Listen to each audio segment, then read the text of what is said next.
আজকে আমি তোমাদের সামনে তুলে ধরব ক্লাস 9 সাবজেক্ট হিস্ট্রি, যে 4 মার্ক এবং 8 মার্কের প্রশ্নগুলো ফার্স্ট ইউনিটে আসার সম্ভাবনা রয়েছে।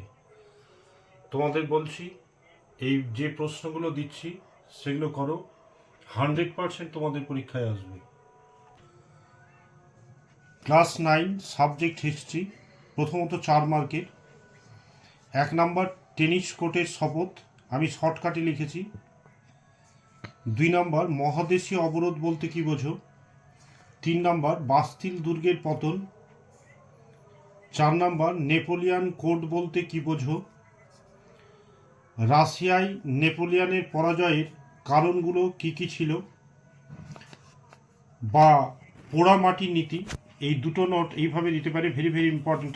এগুলো করো, 100% বলছি আসবে। নেপোলিয়ানের শিক্ষা সংস্কার বলতে কি বোঝো।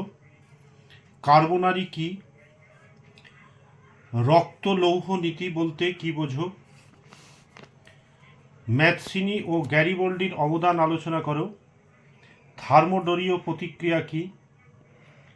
শতদিবসের রাজত্ব বলতে কি বোঝো। এবং 8 মার্কের একটা দিয়েছি, ফরাসি বিপ্লবে দার্শনিকদের ভূমিকা। এগুলো করো, 100% আসবে।